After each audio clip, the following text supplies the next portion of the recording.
Hi guys, आपका the Pragyan institute Hathras में स्वागत है। आज हम पाइथन, जैसा कि आपको पता है पाइथन लैंग्वेज हम कवर कर रहे हैं। आज हम डेटा टाइप्स को कवर करेंगे। आखिर पाइथन लैंग्वेज में डेटा टाइप्स क्या, कितने होते हैं और क्या होते हैं। पहली तो बात यही है कि डेटा टाइप्स होते क्या हैं, पहले हम ये चीज़ समझ लें। ठीक है, तो देखो इसमें क्या है, जो डेटा टाइप्स हैं वो बताते हैं कि Python what type of value a variable is holding. मतलब डेटा टाइप ये बताता है पाइथन को कि किस टाइप की वैल्यू एक वेरिएबल होल्ड कर रहा है। डेटा टाइप का मतलब ये कि डेटा का टाइप क्या है।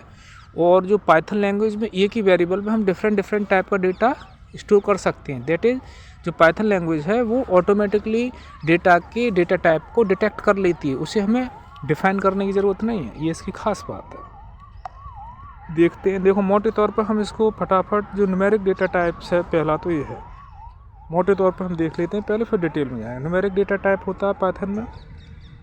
दूसरा डेटा टाइप है सीक्वेंस डेटा टाइप है। जरा देखूँ ये हो भी रहा है, नहीं हो रहा है, ठीक है। एक तो आपका न्यूमेरिक डेटा टाइप है जैसा मैंने अभी देखा। फिर दूसरा हमारा डेटा टाइप है ये सीक्वेंस डेटा टाइप है। तीसरा जो डेटा टाइप होता है पाइथन में सेट डेटा टाइप होता है। चौथा मैपिंग डेटा टाइप होता है, देखो ये मैपिंग डेटा टाइप। फिर हमारा पांचवा है ये बूलियन डेटा टाइप होता है, देखो ये बूलियन डेटा टाइप। 5, 6 हमारा ये है नॉन डेटा टाइप होता है। फिर 7th है टाइप कन्वर्जन। ठीक है, मतलब हमारी टोटल जो डेटा टाइप है 6 हैं। फिर तो 7th में जो टाइप कन्वर्जन वगैरह बताया है, हम चेक कैसे करते हैं डेटा टाइप को, ये सारी चीज़ें हमें बताइए। कुल मिला के चेक करना डेटा टाइप को, ये कोई टाइप थोड़ी नहीं है डेटा का। टाइप कन्वर्जन है, ये भी डेटा टाइप का कोई टाइप नहीं है, बल्कि ये नॉन डेटा टाइप ही है। कुल मिला के हमारे 6 टाइप के डेटा टाइप हैं पाइथन में। अब हम एक एक करके डिटेल देखते हैं। ठीक है, हमारा सबसे पहला है न्यूमेरिक डेटा टाइप। इसमें क्या क्या आते हैं, देखो न्यूमेरिक डेटा टाइप का यूज़ क्यों किया जाता है। Numeric data type is use to store numbers. Numeric जैसा नाम से ही जाहिर है, यहाँ पे क्या करते हैं हम नंबर्स को हम स्टोर करते हैं। जैसे न्यूमेरिक डेटा टाइप में आता है आपका इंट है, फ्लोट है, कॉम्प्लेक्स है। इंट क्या करेगा हमारा, इंट हमारा करता है इंटीजर टाइप के डेटा को स्टोर करता है। फ्लोट हमारा क्या करेगा, डेसिमल टाइप का जो डेटा है उसे स्टोर करता है। कॉम्प्लेक्स क्या करता है, कॉम्प्लेक्स नंबर्स को स्टोर करता है, जैसे z = 2 + 3g, इस तरीके से। ठीक है, अरे एग्जाम्पल इसका क्या, जैसे a = 5, 5 क्या इंटीजर है, तो a वेरिएबल कैसा हो गया, इंटीजर डेटा टाइप वाला वेरिएबल हो गया। इसी तरीके से b = 2.5 है, देखो ये, सॉरी ये रहा, b = 2.5, तो 2.5 क्या है, फ्लोट डेटा टाइप वैल्यू है, तो b जो है फ्लोट वेरिएबल हो गया। इसी तरीके से c = 4.6j, तो ये c हमारा क्या होगा, कॉम्प्लेक्स डेटा टाइप। अब इस तरीके से हमारा न्यूमेरिक डेटा टाइप फिनिश हो जाता है। अब बात आती है सीक्वेंस डेटा टाइप की। देखो सीक्वेंस डेटा टाइप का यूज़ हम क्यों करते हैं, स्टोर करने के लिए मल्टीपल वैल्यूज़ को। मतलब जब मल्टीपल वैल्यू हमें जो है स्टोर करने की ज़रूरत पड़ती है तो हम सीक्वेंस डेटा टाइप का यूज़ करेंगे। सीक्वेंस डेटा टाइप में कौन कौन से हैं, देखो सबसे पहले है ये स्ट्रिंग है। ये क्या करती है स्टोर, ये हमारी स्टोर करती है टेक्स्ट को। इसका एग्जांपल क्या है, देखो सीक्वेंस डेटा टाइप समझ में आ गया कि सीक्वेंस डेटा टाइप्स का हम यूज़ करते हैं मल्टीपल वैल्यूज़ को स्टोर करने के लिए। लेकिन जो मल्टीपल वैल्यूज़ है वो कैसी हैं, सीक्वेंस में होनी चाहिए मल्टीपल वैल्यू, ये खास बात है। अब सीक्वेंस डेटा टाइप्स बहुत सारे हैं। पहला स्ट्रिंग है, स्ट्रिंग क्या करता है, स्टोर करता है टेक्स्ट को, ये है। इसका एग्जांपल क्या है, देखो नेम = पाइथन। वो जो स्ट्रिंग होती है वो हमेशा हम कोट्स में लिखते हैं, डबल कोट से सिंगल कोट, तो सिंगल कोट में पाइथन लिख दिया। इसी तरीके से दूसरा जो डेटा टाइप है सीक्वेंस डेटा टाइप में, स्ट्रिंग डेटा टाइप हो गया एक, दूसरा है लिस्ट डेटा टाइप। ये क्या करता है, ये ऑर्डर होता है। जैसा कि आपको बताया गया है कि सीक्वेंस डेटा टाइप जो होते हैं वो स्टोर करते हैं डेटा को इन सीक्वेंस, तो लिस्ट क्या करती है, ऑर्डर्ड में, मतलब सीक्वेंस में डेटा को स्टोर करती है। और ये म्यूटेबल होती है, दैट क्रिएट करने के बाद किसी भी वैल्यू को हम चेंज कर सकते हैं, किसमें, लिस्ट में। इसका एग्जांपल क्या है, देखो ये मार्क्स = 90, देखो बिग ब्रैकेट में करते हैं लिस्ट को हम, बिग ब्रैकेट में लिस्ट की वैल्यूज़ को रखते हैं, जैसे 90, 85, 88, ये है। ठीक है। इसी तरह से टपल है, टपल भी ऑर्डर्ड होती है लेकिन ये इम्यूटेबल होती है, दैट इज इसमें वैल्यूज़ को हम क्रिएट करने के बाद चेंज नहीं कर सकते। फॉर एग्जांपल अब देखो टपल को हम कैसे लिखते हैं, टपल को हम स्मॉल ब्रैकेट में लिखते हैं, पैरेंथेसिस 10, 20, 30, ये इम्यूटेबल होती है, दैट क्रिएट करने के बाद हम इसे चेंज नहीं कर सकते।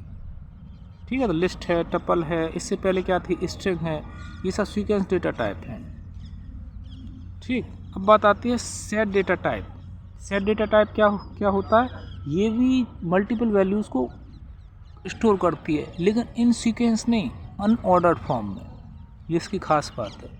इससे पहले जो सीक्वेंस डेटा टाइप था उसमें वो भी स्टोर करती थी मल्टीपल वैल्यूज़ को लेकिन वो सीक्वेंस में करती थी, जबकि हमारी जो ये है सेट डेटा टाइप ये भी मल्टीपल वैल्यूज़ को करती है स्टोर लेकिन ये सीक्वेंस में नहीं करती, अनऑर्डर्ड कलेक्शन ऑफ यूनिट।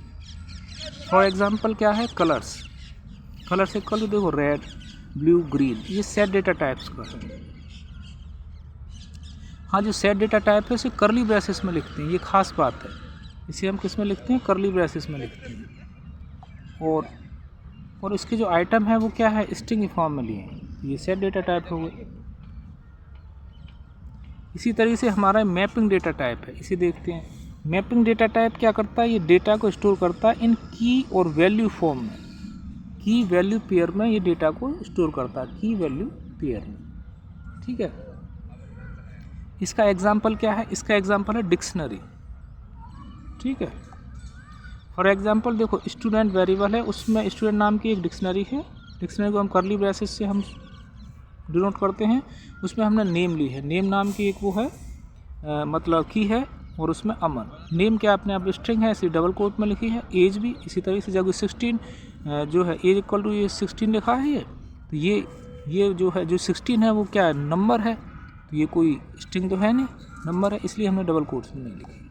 तो कुल मिला के ये तो होती है की, इसको ध्यान रखो, की ये है और कॉलन लगाया ये, फिर ये वैल्यू होती है अपना। इसी तरह से ये की, ये कॉलन, फिर ये वैल्यू, ये इसका सिंटैक्स है। कुल मिला के ये जो सिंटैक्स, ये इसका सिंटैक्स है, की कॉलन वैल्यू, की कॉलन वैल्यू, ये है।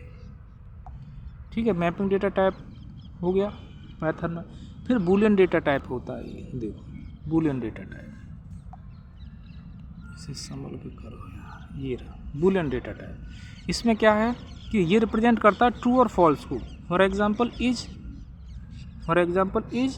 अंडरस्कोर पास, तो वो बता देगा ट्रू, ये पास नहीं है तो फॉल्स बताएगा, ये Boolean data type.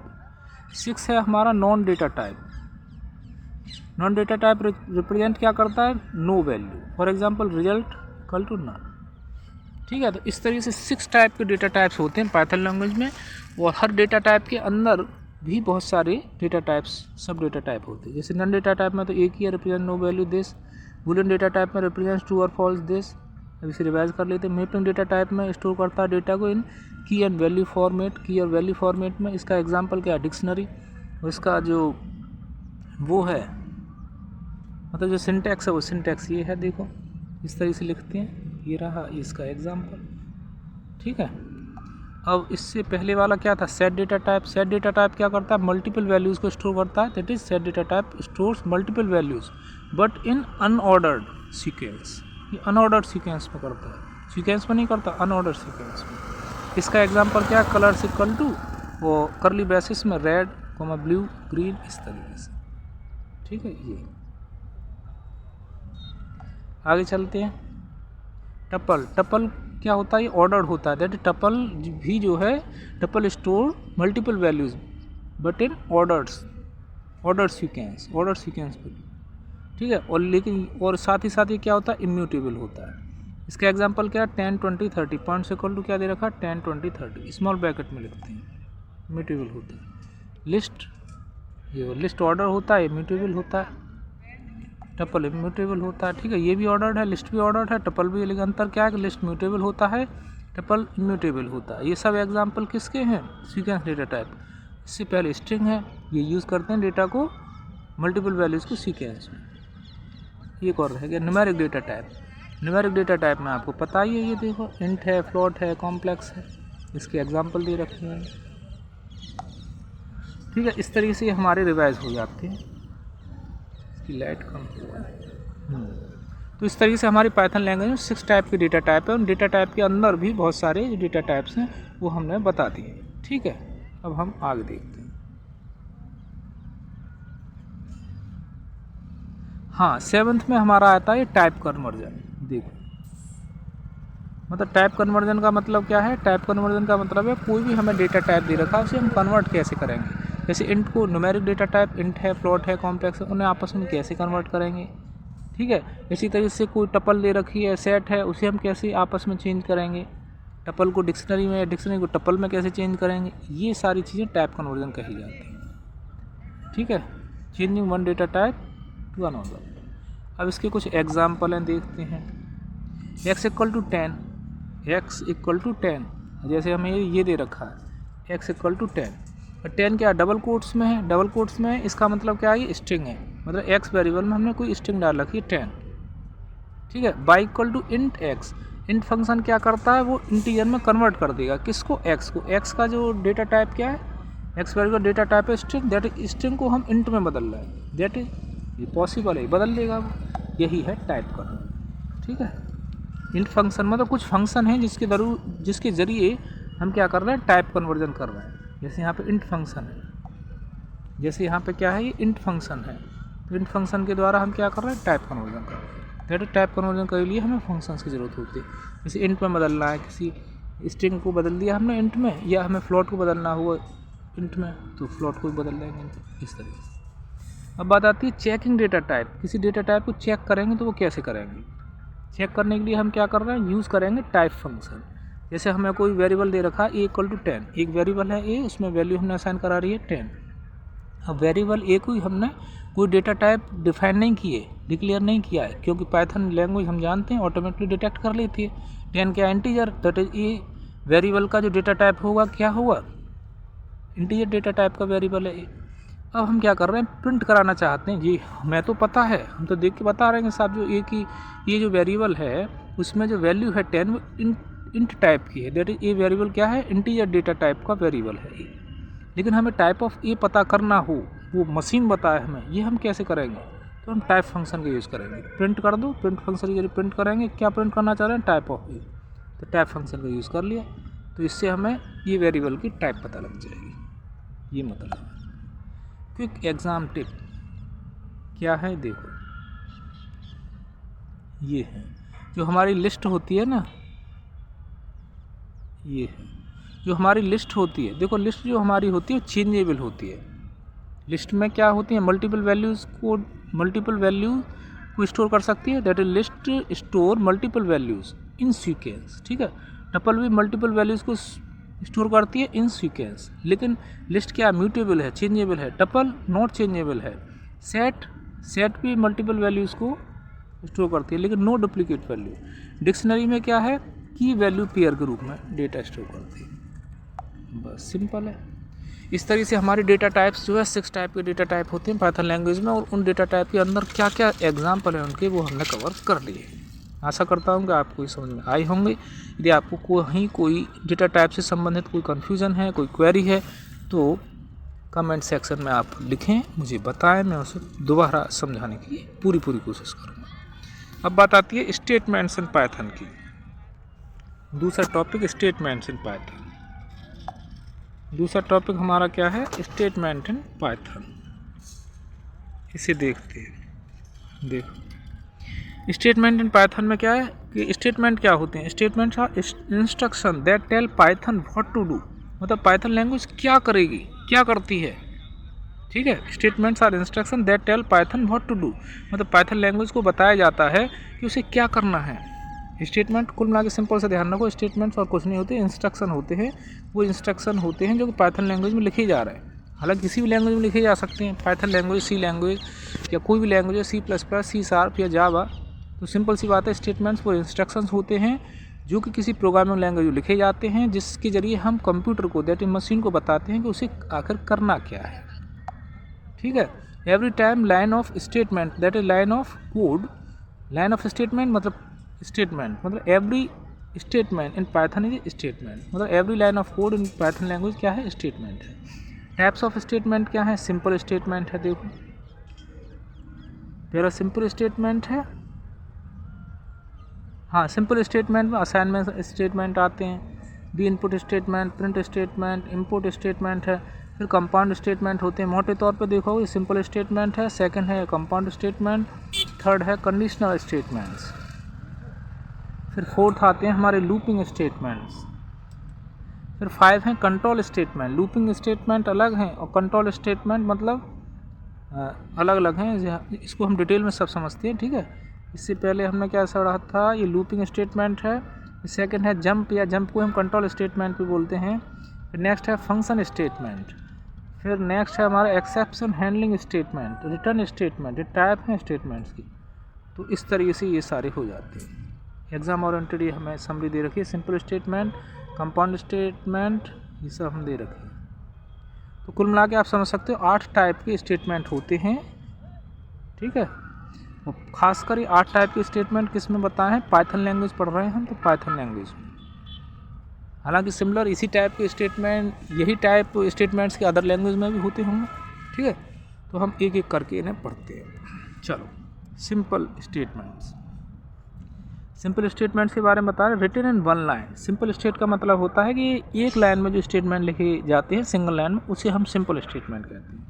For example assignment statement, use to assign. Assignment statement जैसा कि नाम से जाहिर है, assignment, that is assignment statement is use to assign value to a variable. Assignment statement क्या कर रहे हैं, किस काम के लिए, किस काम में आते हैं कि वो यूज़ किए जाते हैं असाइन करने के लिए वैल्यू एक वेरिएबल को। अब इसका एग्जाम्पल देखते हैं, ये रहा A=10, हमें दे रखा A=10। अब जैसे 10 वैल्यू है, वो हमने वैल्यू असाइन करा दी, किस में करा दी, A। और ये असाइन किसके जरिए कराई है, असाइनमेंट ऑपरेटर के जरिए। तो देखिए कोई भी जो स्टेटमेंट बनना है, उस स्टेटमेंट की टाइप को बताने के लिए हम पर्टिकुलर ऑपरेटर का भी यूज़ कर रहे हैं। यहाँ पे हमारा ऑपरेटर कौन सा है, ये A=10 असाइनमेंट ऑपरेटर है। ये वाला जो ऑपरेटर है ये असाइनमेंट ऑपरेटर है, इसीलिए हम इस स्टेटमेंट को असाइनमेंट ऑपरेटर कर रहे हैं।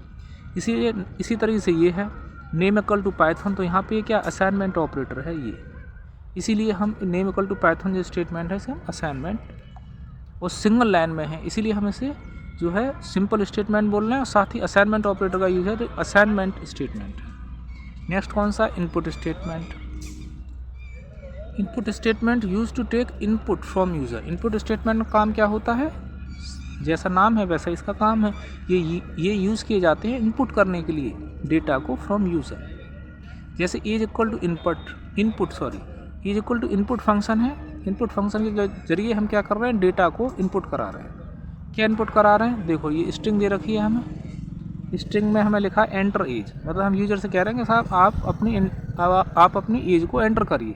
उस मैसेज तो देना पड़ेगा ना कि एंटर करो एज, तभी तो उसे पता लगेगी एज एंटर करना है, या एंटर योर नेम, या एंटर योर एड्रेस, या एंटर योर कॉन्टैक्ट नंबर, तो फिर वो इनपुट करेगा, उसमें डालेगा तो इनपुट फंक्शन के द्वारा इनपुट हो जाएगा। किस में इनपुट होगा, एज वेरिएबल में, ठीक है। इनपुट स्टेटमेंट, अब चूँकि सिंगल लाइन में, ये सिंगल लाइन ही तो है, तो इसलिए सिंपल स्टेटमेंट हो गया हमारा। सिंपल स्टेटमेंट के अंदर ये टाइप है, इनपुट स्टेटमेंट है, असाइनमेंट स्टेटमेंट है, फिर नेक्स्ट है प्रिंट स्टेटमेंट। प्रिंट स्टेटमेंट जैसा नाम वैसा काम, ये यूज़ किया जाता है आउटपुट को क्या करने के लिए, आउटपुट को प्रिंट करने के लिए, दैट आउटपुट को डिस्प्ले करने के लिए यूज़ किया जाता है प्रिंट स्टेटमेंट। फॉर एग्जांपल क्या है ये, प्रिंट हेलो पाइथन, तो हेलो पाइथन स्ट्रिंग है, हेलो पाइथन लिख के आ जाएगा, प्रिंट हो जाएगा। Next import statement. Import statement में क्या है देखते हैं, इंपोर्ट स्टेटमेंट क्या हो जाता है यार, ऐसे देखो, हाँ इंपोर्ट स्टेटमेंट में क्या है, इंपोर्ट स्टेटमेंट यूज़ किया जाता है इंपोर्ट करने के लिए, किसको, मॉड्यूल्स को। अब मॉड्यूल्स क्या होते हैं, सेक्शन ऑफ कोड, मतलब पर्टिकुलर सेक्शन ऑफ कोड। मान के चलो किसी प्रोग्राम में हम बार बार कोई काम करना होता है, तो बार बार कोई काम, पर्टिकुलर काम करने के लिए हम पर्टिकुलर सेट ऑफ इंस्ट्रक्शन देने होते हैं, और वही काम हमें रिपीटेड करना पड़ रहा है, तो हम क्या करते हैं कि उस पर्टिकुलर सेक्शन ऑफ कोड को हम वो एज ए फंक्शन डिफाइन कर देते हैं, एज ए मॉड्यूल डिफाइन कर देते हैं। वो मॉड्यूल क्या प्री डिफाइंड होते हैं, उन्हें हम इंपोर्ट करके अपने प्रोग्राम में यूज़ कर लेते हैं। इससे फ़ायदा क्या होता है कि हमारा जो एफर्ट है वो भी कम हो जाता है, हमें मेहनत भी कम करनी पड़ती है, हमारे टाइम की भी बचत होती है। तो इंपोर्ट स्टेटमेंट के द्वारा हम इंपोर्ट करते हैं मॉड्यूल्स को। फॉर एग्जांपल ये है इंपोर्ट मैथ। अब मैथ नाम के मॉड्यूल में मैथ से संबंधित जितने भी काम होंगे, ज़्यादातर जो काम रिपीटेडली किए जाते हैं मैथमेटिकल प्रॉब्लम्स को सॉल्व करने के लिए, तो मैथ मॉड्यूल में प्री डिफाइंड फंक्शन के तौर पे वो कोड होगा, उसको हम एक्सेस कर सकते हैं। फ्रॉम मैथ इंपोर्ट कर लिया square root, that is solve. अब स्क्वायर रूट के लिए हमें कोड खुद लिखने की ज़रूरत नहीं है, पहले से बना हुआ स्क्वायर रूट नाम का हम जो मॉड्यूल है उसे हम मैथ मॉड्यूल के अंदर स्क्वायर रूट नामक एक मॉड्यूल है, उसे हम ले लेंगे, एक्सेस कर लेंगे, अपने प्रोग्राम में यूज़ करेंगे। तो इस तरीके से हमारा जो है ये ख़त्म हो जाता है सिंपल स्टेटमेंट इंपोर्ट स्टेटमेंट है एक टाइप, प्रिंट स्टेटमेंट है, फिर इनपुट स्टेटमेंट है एग्जाम्पल, फिर असाइनमेंट स्टेटमेंट है। ठीक है, अब बात आती है कंपाउंड स्टेटमेंट की। अब देखो कंपाउंड स्टेटमेंट के बारे में बात करते हैं, बहुत सिंपल है ये भी। कंपाउंड स्टेटमेंट देखो, जैसे सिंपल स्टेटमेंट में क्या था कि वो सिंपल स्टेटमेंट सिंगल लाइन वाला होता था, मल्टी लाइन का नहीं होता था, सिंगल लाइन का। इसी तरह से कंपाउंड स्टेटमेंट लिखा जाता है मल्टीपल लाइन्स में, मतलब सिंगल लाइन से, एक लाइन से ज़्यादा, वो 2 लाइन हो सकती हैं, 3 लाइन हो सकती हैं, 4 लाइन हो सकती हैं, जो भी हों, वो एंड करते हैं उसे विद कॉलन। इसकी खासियत है कि मल्टी लाइन जो कोड होगा और उसे एंड किया जाता है कॉलन के द्वारा, तो कंपाउंड स्टेटमेंट कहे जाते हैं। They contain a block of code. ठीक है, ये होते हैं। अब कंपाउंड स्टेटमेंट के तौर पर हम जो इफ़ एल्स वाले जो स्टेटमेंट होते हैं ना, इफ़ यदि ये कंडीशन है, एलिफ मतलब मान के चलो मल्टीपल कंडीशन हमें चेक करनी है, तो हम क्या करेंगे, इफ़, और वो कंडीशन लिखेंगे, उस कंडीशन के आगे हम क्या लिखते हैं, इसे मैं लिख के बता देता हूँ। जैसे हमारे यहाँ पे होती है इफ़, तो कुछ कंडीशन लिखेंगे हम, जो भी कंडीशन होती है कि a ग्रेटर दैन 2 या 10 जो भी है, फिर यहाँ पे हम कॉलन लगाएंगे इस तरीके से, फिर यहाँ पे हम जो भी है कोड वो लिखेंगे यहाँ, फिर एलिफ एल्सिफ, इस तरीके से हम लिखते हैं, तो वो मल्टीपल लाइन, ठीक है, तो वो मल्टीपल लाइन ऑफ कोड हो जाएगा, उसी को बोलते हैं हम कंपाउंड स्टेटमेंट। ठीक है, अब बात आती है तीसरा कंडीशनल स्टेटमेंट। जैसा कि नाम से जाहिर है कंडीशनल स्टेटमेंट का मतलब होता है, कंडीशनल स्टेटमेंट का मतलब होता है ये यूज़ किए जाते हैं फॉर डिसीजन मेकिंग। जैसे डिसीजन लेते हैं ना कि कोई कंपनी है कंडीशन सप्लाई, कि आप जो है ऐसा करोगे तो ऐसा होगा, यदि ये कंडीशन ऐसा नहीं करोगे तो ऐसा नहीं होगा, तो कंडीशन है ना। तो कंडीशनल स्टेटमेंट किसके लिए यूज़ किए जाते हैं, डिसीजन लेने के लिए। रियल लाइफ में हम बहुत सारे काम डिसीजन मेकिंग के लिए हम कंडीशंस का यूज़ करते हैं डेली लाइफ में। ठीक है, तीसरा थर्ड स्टेटमेंट के देखो हमें ये एग्जांपल बता रहे हैं। देखो इफ़ स्टेटमेंट जैसे मैंने अभी बताया था ना, इफ़ स्टेटमेंट अपने आप में क्या है, कंडीशनल जो स्टेटमेंट है वो कंडीशनल स्टेटमेंट तो है ही, साथ ही मल्टीपल लाइन ऑफ कोड भी है इसमें। देखो मल्टीपल लाइन ऑफ कोड है, एक लाइन ये है, दूसरी लाइन ये है, तो मल्टीपल लाइन ऑफ कोड है। इसका मतलब ये जो स्टेटमेंट है ये क्या है, कंपाउंड स्टेटमेंट है, और कंपाउंड स्टेटमेंट के साथ साथ इसमें कंडीशन है, तो ये कंडीशनल स्टेटमेंट भी है। जैसे यहाँ पे कंडीशन दे रखी है, if age greater than equal to 18, मतलब कि यदि age greater than equal to 18 है तो प्रिंट हो जाए एलिजिबल, अदरवाइज एल्स प्रिंट करा दे नॉट एलिजिबल।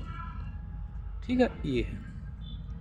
इसी तरीके से पहला तो हमारा था इफ़ स्टेटमेंट, इफ़ ये ऐसा है तो प्रिंट कर दो। इफ़ एल्स स्टेटमेंट देखो क्या है, इफ़ एल्स स्टेटमेंट अपने आप में क्या है, ये कंडीशन स्टेटमेंट है, साथ ही साथ मल्टीपल लाइन ऑफ कोड है, दैट एक कंपाउंड स्टेटमेंट भी। जैसे इफ़ मार्क्स ग्रेटर दैन, जैसे यहाँ पे दे रखा if marks greater than equal to 33,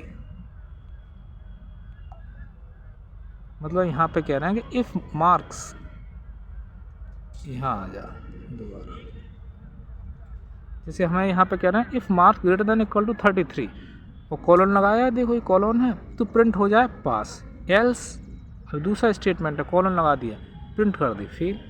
तो ये क्या है, मल्टीपल लाइन ऑफ कोड है, दैट एक कंपाउंड स्टेटमेंट है। साथ ही साथ यहाँ कंडीशंस का यूज़ हो रहा है। कंडीशंस कैसे पता लगेगी, इफ़ स्टेटमेंट है ना, एल्स स्टेटमेंट है, इससे पता लगेगी कंडीशनल स्टेटमेंट, और मल्टीपल लाइन ऑफ कोड है, दैट ये कंपाउंड स्टेटमेंट है। साथ ही साथ इफ़ एल्स का यूज़ हो रहा है, कंडीशनल स्टेटमेंट भी है। नेक्स्ट सी है इफ़ एलिफ एल्स, मतलब दो कंडीशन है तो इफ़ एल्स का यूज़ करेंगे, सिंगल कंडीशन है तो इफ़ का यूज़ कर लिया, देख लो। ठीक है, और दो कंडीशन है तो इफ़ एल्स का यूज़ कर लिया। इफ़ एल्स इफ़, एलिफ को बोलते हैं हम एल्स इफ़। जैसे हमारा ये है, यहाँ पे हमें दे रखा है ना इफ़, फिर दे रखा है एलिफ, एक मिनट, बार बार ऊपर आ जाता है यार। हाँ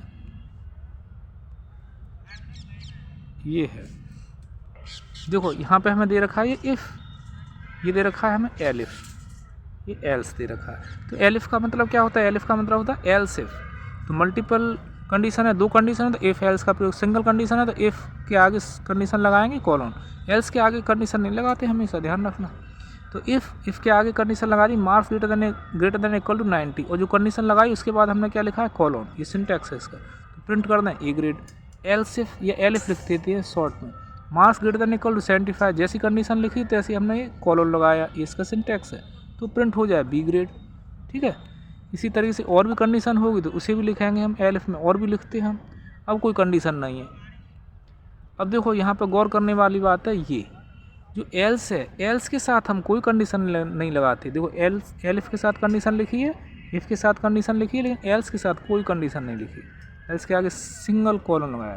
दैट ये जो कंडीशंस हैं, marks greater than equal to 90, marks greater than 75, इन कंडीशंस के अलावा जो कुछ भी डेटा बचेगा वो इसमें आ जाएगा, प्रिंट हो जाएगा सी को। ठीक है, तो ये है हमारे कंडीशनल स्टेटमेंट। हमने सबसे पहले सिंपल स्टेटमेंट पढ़ा, फिर हमने कंपाउंड स्टेटमेंट पढ़ा जिसमें मल्टीपल लाइन ऑफ कोड था, फिर हमने पढ़ा conditional statement. Conditional statement multiple line of code है, दैट इज जो कंडीशनल स्टेटमेंट है वो अपने आप में कंपाउंड स्टेटमेंट भी होती हैं। अब बात आती है लूपिंग स्टेटमेंट की। लूपिंग स्टेटमेंट को देखते हैं। अब बात आती है इसकी लूपिंग स्टेटमेंट्स की। देखो लूपिंग स्टेटमेंट किस काम में आते हैं? ये लूपिंग स्टेटमेंट्स का यूज़ किया जाता है रिपीट करने के लिए। किसको रिपीट करने के लिए? इस section of code, block of code मतलब सेक्शन ऑफ कोड। ये है लूप का मतलब ये है कि चक्कर काट रहे हैं। लूप वो कोई भी काम है, कोई भी स्टेटमेंट है, बार बार रिपीट होगा, लेकिन कब तक रिपीट होगा वो कंडीशन, वो लिमिट भी तो रखेंगे, फाइनाइट नंबर ऑफ टाइम्स वो रिपीट होगा। तो मान के चलते, अब इसका एग्जाम्पल है फॉर लूप, यहाँ पे दे रखा है ये फॉर लूप है, इसका एक एग्जाम्पल फॉर लूप। ठीक है, पहला टाइप है लूपिंग स्टेटमेंट फॉर लूप, एक व्हाइल लूप होता है। तो फॉर लूप का ये हमें दे रखा है। फिर एग्जाम्पल फॉर आई, हमारे यहाँ पे क्या है? लूप कंट्रोल वेरिएबल है इन रेंज में। देखो 1 से स्टार्ट हो रहा है, यहाँ पे 1 दे रखा है तो 1 से स्टार्ट, 1 नहीं दे रखा हो तो 0 से स्टार्ट होता है। वो जो 6 हमें दे रखा है, इससे 6 - 1 5 तक चलेगा। तो 1 2 3 4 5 टाइम चलेगा ये लूप, प्रिंट कर देगा आई को, मतलब 5 टाइम चलेगा लूप। आई की वैल्यू क्या? 1 से स्टार्ट हो रही है तो 1 2 3 4 5, ये 5 नंबर ये हमें प्रिंट करके दे देगा, 1 2 3 4 5, ये इसका आउटपुट। इसी तरीके से दूसरा हमें लूप दे रखा है व्हाइल लूप। इसे देखो व्हाइल लूप। अब इसका व्हाइल लूप का एग्जांपल देखो, i = 1। यहाँ पे क्या कर रहे हैं कि एक लूप कंट्रोल वेरिएबल है, देखो ये लूप कंट्रोल वेरिएबल ही तो है i, इस i को हमने इनिशियलाइज कर दिया i = 1। फिर व्हाइल कंडीशन रखी i n = 5, मतलब 1 से स्टार्ट हो और 5 तक चले, 5 से लेस देन 5 तक चले, तो कितनी टाइम चलेगा लूप? 1 2 3 4 5 टाइम चलेगा। प्रिंट कर दे i को, i की वैल्यू 1 से प्रिंट कर दे i को। लेकिन यहाँ पे ये i की वैल्यू फिर अपडेट की है, ये अपडेट करना मत भूल जाना। यदि ये अपडेट करना भूल गए तो i = 1 है और 1, और ये अपडेट आपने की नहीं, तो 1 < 5, 1 < 5 तो हमेशा बनी रहेगी। दैट ये जो लूप है इन्फाइनाइट टाइम चल जाएगा। कब? यदि हम ये भूल गए, ये वाली i की वैल्यू हम यदि अपडेट करना भूल गए तो ये लूप इन्फाइनाइट टाइम चलेगा, क्योंकि i = 1 और 1 < 5 तो हमेशा सत्ती रहेगी इन्फाइनाइट टाइम्स, तो इन्फाइनाइट टाइम चलता रहेगा लूप, इसलिए इसको अपडेट करना नहीं भूलेंगे। ये इसका सिंटैक्स है। फॉर लूप जो है इस तरीके से लिखा जाता है, व्हाइल लूप जो है इस तरीके से लिखा जाता है कि लूप कंट्रोल जो वेरिएबल है सबसे पहले इनिशियलाइज करेंगे, कंडीशन लिखेंगे, प्रिंट कराएंगे, बाद में जो लूप कंट्रोल वेरिएबल है उसे अपडेट कर देंगे। फॉर लूप में क्या है? फॉर लूप में फॉर आई मतलब लूप कंट्रोल वेरिएबल, फिर हम लिख लेंगे ये इन रेंज, और रेंज को रख देंगे, प्रिंट कर देंगे आई को। मतलब जब हमें नंबर्स की रेंज दे रखी हो तो हम इस तरीके से यूज़ करेंगे। मतलब जो काम हम फॉर लूप से कर सकते हैं वही काम हम व्हाइल लूप से भी कर सकते हैं। अब ये आपके ऊपर डिपेंड है कि आप किसका यूज़ करना अच्छा समझते हैं, आसान समझते हैं, जो भी है। 4 नेक्स्ट 5 जंप या कंट्रोल स्टेटमेंट। अब बात आती है जंप या कंट्रोल स्टेटमेंट की। देखो जंप और कंट्रोल स्टेटमेंट, अब तक हमने लूपिंग स्टेटमेंट पढ़ा था। लूपिंग स्टेटमेंट किसी भी जो सेम काम को करने के लिए बार बार जो लाइन ऑफ कोड था वो रिपीट होता था, वो है loop statement. For loop, high loop के द्वारा एक पर्टिकुलर लाइन ऑफ कोड को हम बार बार रिपीट करते थे, बार बार हम एग्जीक्यूट कराते थे। ज़रूरत है किसी काम को करने के लिए तो हम कराते हैं। अब बात आती है जंप स्टेटमेंट की। जंप स्टेटमेंट का यूज़ किया जाता है कंट्रोल करने के लिए लूप एग्जीक्यूशन को। अब लूप चल तो रहा है, हम पर्टिकुलर लाइन ऑफ कोड को हम बार बार रिपीट करा रहे हैं, इटरेट करा रहे हैं, क्योंकि हम पर्टिकुलर काम करने के लिए, कोई टास्क करने के लिए हम पर्टिकुलर नंबर ऑफ जो स्टेप्स हैं रिपीट करने की ज़रूरत भी पड़ती है। जैसे हम साइकिल राइडिंग कर रहे हैं, जैसे साइकिल पर हम राइडिंग कर रहे हैं तो उसमें क्या है, बार बार हमें पैडिंग करनी होगी, कहीं ब्रेक भी लगाने की ज़रूरत पड़ेगी। तो जो हम साइकिल को बार बार चलाने के लिए हम पैडिंग कर रहे हैं, वो जस्ट लाइक लूप हो गया। और वो ब्रेक लगा रहे हैं, वो ब्रेक वगैरह जो है वो क्या है, लूप को कंट्रोल करने के लिए है, ठीक है। ब्रेक वगैरह लगा रहे हैं, फिर हम एक्सलेट कर रहे हैं, एक्सलेशन दे रहे हैं, गाड़ी में एक्सलेशन देते हैं, तो वो क्या है, उस लूप को कंट्रोल करने के लिए कुछ काम है, ठीक है। इसी तरीके से यहाँ पे भी है कि ये जो जंप या कंट्रोल स्टेटमेंट है, ये यूज़ किए जाते हैं कंट्रोल करने के लिए लूप एग्जीक्यूशन को, ठीक है। Loop statement particular set of statements को, पर्टिकुलर सेट ऑफ स्टेप्स को रिपीट करने के लिए काम में आते हैं। जब लूप को कंट्रोल करने के काम में आते हैं कंट्रोल स्टेटमेंट, जिन्हें जंप स्टेटमेंट भी कहते हैं। अब इसके जो एग्जाम्पल हैं वो ये हमें दे रखे हैं। ब्रेक, जैसे हम साइकिल में ब्रेक लगाते हैं, बाइक में हम ब्रेक लगाते हैं, तो जो बार बार जो पहिया हमारा घूम रहा है, बार बार जो काम रिपीट हो रहा है, उसमें ब्रेक लग जाते हैं। जितनी ब्रेक लगाएंगे उतनी तेज़ी से लगाएंगे, धीमे लगाएंगे धीमे लगाएंगे, तो लूप क्या होगा, एग्जिट हो जाएगा। इसी तरह से कंटिन्यू में क्या हो जाएगा, जो करंट ट्रेसन है वो स्किप हो जाएगी, ये है। इसी तरीके से दूसरा है ये पास। इसी तरीके से हमारा ये पास है। पास क्या करेगा, पास डू नथिंग, ये कुछ नहीं करेगा, ये है। एग्जाम्पल क्या है, जैसे हमें एग्जाम्पल दे रखा है, ये दे रखा है। फॉर लूप है, आई ए लूप कंट्रोल वेरिएबल है, इन रेंज है 5, मतलब 0 से स्टार्ट होगा 4 तक चलेगा। इफ़ i इक्वल टू 3, आई की वैल्यू 3 है, मतलब 0 से चालू होगा, 0 क्या बराबर है 3 के, नहीं है तो प्रिंट हो जाएगा i, ठीक है। 0 1 भी प्रिंट होगा, देखो 0 होगा, फिर आगे वो बढ़ेगा 1, तो 1 भी बराबर नहीं है 3 के, 1 भी 3 के बराबर नहीं है, ठीक है। इसको ऐसा करते हैं बार बार, रुको जरा, हाँ अब चलते हैं।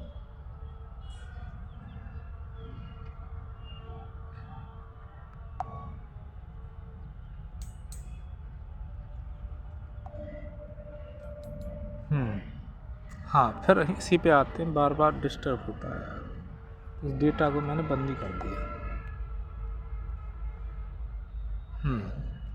हाँ देखो फॉर लूप है, फॉर लूप में जो फॉर लूप को कंट्रोल करने वाला वेरिएबल ये आई है।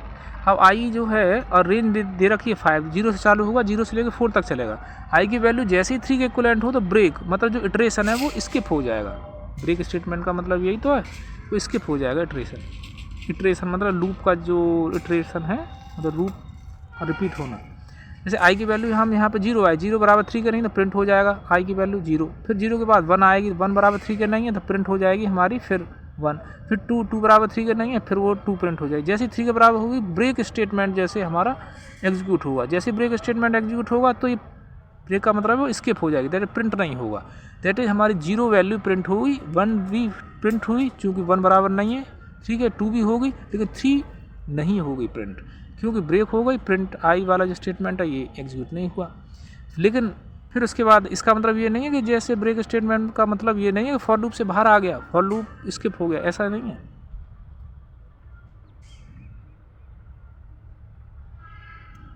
एक मिनट, हाँ, ब्रेक का मतलब यही है, सॉरी, ब्रेक का मतलब एग्जिट लूप, वो लूप एग्जिट हो जाएगा। जो मैं समझ रहा था कंटिन्यू स्किप करता करंट इटरेशन को, तो जैसे ही ब्रेक स्टेटमेंट एग्जीक्यूट होगा तो ये फॉर लूप से बाहर आ जाएगा, मतलब हमारी जो प्रिंट होंगी वैल्यू वो 0 होगी, 1 होगी, 2 होगी, बस तैसे ही लूप से बाहर आ जाएगा। मैं जो समझ रहा था कंटिन्यू, यदि यहाँ पे कंटिन्यू लिखा होता ना, ये ब्रेक की जो कंटिन्यू लिखा होता तो कंटिन्यू का मतलब है कि वो जो इटरेशन है, पर्टिकुलर जो इटरेशन है वो स्किप हो जाता, लूप से बाहर नहीं आता यदि ब्रेक की जगह कंटिन्यू होता।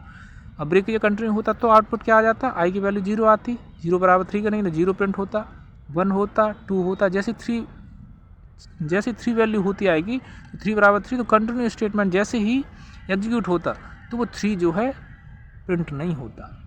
3 के बाद फिर 4 चेक करता, तो 4 बराबर 3 के नहीं है, तो 4 भी प्रिंट होता, 5 तक चलेगा नहीं। मतलब कंटिन्यू स्टेटमेंट यहाँ पे होता तो 0 वैल्यू प्रिंट होती, 0 1 2 3 नहीं होती और 4 भी होती, ये आंसर होता। और ब्रेक स्टेटमेंट है तो 0 1 2, ये आंसर होगा इसका। Next function statement. Function statement किस काम में आता है? देखो, function statement use to define a function, function को डिफाइन करने के काम में आता है कौन? Function statement. इसमें क्या है? देखो, फंक्शन स्टेटमेंट को डिफाइन करने के लिए डेफ नामक एक कीवर्ड होता है, इसका यूज़ करते हैं। डिफाइन किया डेफ कीवर्ड के द्वारा, हम एक फंक्शन डिफाइन कर रहे हैं, ऐड करने वाला, ऐड लिखा, पैरेंथेसिस में उसकी जो पैरामीटर्स हैं वो पास किए, ये कॉमा भी पैरामीटर्स है, ठीक है, और कॉलन लगाना जरूरी है क्योंकि हम फंक्शन को डिफाइन कर रहे हैं एक स्टेटमेंट, फिर रिटर्न कर दे a प्लस b, ये डिफाइन हो गया हमारा ऐड नाम का फंक्शन। तो ये क्या? यूजर डिफाइन फंक्शन है।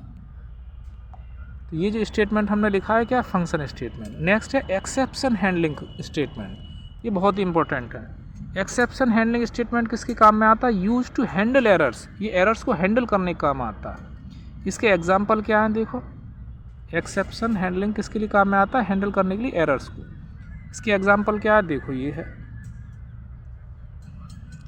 इसका एग्जांपल, ये है, देखो ट्राई, ये ट्राई नामक एक वो है स्टेटमेंट है, क्योंकि हर स्टेटमेंट के आगे जो मल्टीपल लाइन ऑफ जो कोड होता है उसके आगे हम कॉलन लगाते हैं। देखो ट्राई, तो x equal to int function का यूज़ किया है, मतलब इंट, हाँ फंक्शन ही है, मतलब वो इंटीजर टाइप का, जो इंटीजर टाइप में बदल देगा डेटा को। इनपुट फंक्शन मतलब इनपुट जो भी हम करा रहे हैं वो हम ऐसा डेटा जो भी होगा उसे इंट डेटा टाइप में कन्वर्ट कर लेंगे। एक्स में ले लिया। एक्सेप्ट वैल्यू एरर, मतलब जो भी डेटा इनपुट कराया जाएगा वो इंट डेटा टाइप में आएगा, उसके अलावा होगा तो वैल्यू दे देगा एरर, प्रिंट करेगा इनवैलिड इनपुट, मतलब जो भी इनपुट कराया जाएगा वो इंट टाइप का होना चाहिए। यदि इन टाइप के अलावा होगा तो वैलिड एक्सेप्ट कर देगा वैल्यू एरर, प्रिंट कर देगा इनवैलिड इनपुट। ये जो है क्या? एक्सेप्शन हैंडलिंग वाले स्टेटमेंट हो गया। मतलब जो आपको जो भी डेटा इनपुट कराना है वो इंट का ही कराओगे, इंट के अलावा जो कुछ भी डेटा आप इनपुट कराओगे एक्स में तो एरर दे देगा प्रोग्राम। ये है। नेक्स्ट है रिटर्न स्टेटमेंट। इसमें क्या है? रिटर्न स्टेटमेंट जैसा कि नाम से ही जाहिर है कि ये यूज़ किए जाते हैं रिटर्न करने के लिए वैल्यू को। अब रिटर्न वैल्यू कौन करता है? फंक्शन ही करेगा, ऑब्वियस सी बात है, ठीक है। रिटर्न स्टेटमेंट यूज़ किए जाते हैं रिटर्न करने के लिए वैल्यू को फ्रॉम फंक्शन। जैसे ये है रिटर्न एक्स इंटू वाई, कोई फंक्शन है उससे वैल्यू को रिटर्न कराना तो रिटर्न स्टेटमेंट का यूज़ करेंगे। ये रहा रिटर्न स्टेटमेंट। अब बात आती है, हाँ, एग्जाम ओरिएंटेड जो समरी हमें दे रखी है, तो ये टॉपिक ख़त्म हो जाएगा। बस 2 ही टॉपिक करते हैं, फिर नेक्स्ट जो टॉपिक है नेक्स्ट करेंगे। एग्जाम ओरिएंटेड समरी क्या है? देखो, ये है simple statement, single line of code होता है। जो हमारा सिंपल स्टेटमेंट होता है वो क्या होता है? हाँ, इसे अब देखो, जो हमारा सिंपल स्टेटमेंट होता है सिंगल लाइन होता है, उसी बात है। कंपाउंड स्टेटमेंट मल्टीपल लाइन होता है, मल्टीपल लाइन प्लस ये कॉलन का यूज़ करते हैं। Indentation is mandatory in Python, Python में इंडेंटेशन जरूरी है क्योंकि इससे स्ट्रक्चर बनता है और पाइथन को उस लाइन ऑफ कोड को समझने में आसानी होती है। पास क्या है? वो एम्प्टी स्टेटमेंट, पास कुछ नहीं करता, एम्प्टी स्टेटमेंट। ठीक है गाइस, ये आपको समझ में आ गई होगी। हाँ, 2 स्टेटमेंट और 2 बची हैं यहाँ पर। ब्रेक क्या करेगा? एग्जिट लूप, ये लूप को एग्जिट कर देता है। इसमें अभी कंफ्यूज हुआ था कि जो है मैं ब्रेक का काम वो समझ रहा था जो कि कंटिन्यू का काम होता है। कंटिन्यू स्किप करता है इटरेशन को, क्योंकि ब्रेक स्टेटमेंट जो क्या करता है वो लूप को ब्रेक कर देता है, लूप को एग्जिट कर देता है। कंटिन्यू स्टेटमेंट स्किप करता है लूप की पर्टिकुलर इटरेशन को, ठीक है। ये तो इस तरीके से हमने आज 2 टॉपिक करे हैं। कौन कौन से पाइथन में डेटा टाइप्स को कवर किया है, साथ ही पाइथन में जो स्टेटमेंट्स यूज़ होते हैं कितने टाइप के होते हैं, उन टाइप्स को मैंने डिटेल में किया है और डेटा टाइप्स को भी हमने डिटेल में किया है, ठीक है। अब इनमें आपको कोई दिक्कत हो, कोई समस्या हो तो आप फ्रैंकली कमेंट सेक्शन में लिख के बताएं, मैं उससे समझाने की पूरी कोशिश करूँगा। थैंक यू गाइस, जय हिंद जय भारत। मेरे वीडियो को ज़्यादा से ज़्यादा लोगों तक पहुँचाएँ, ज़्यादा से ज़्यादा स्टूडेंट्स तक पहुँचाएँ, शेयर करें, लाइक करें, मेरे चैनल को सब्सक्राइब करें। थैंक यू, जय हिंद जय भारत।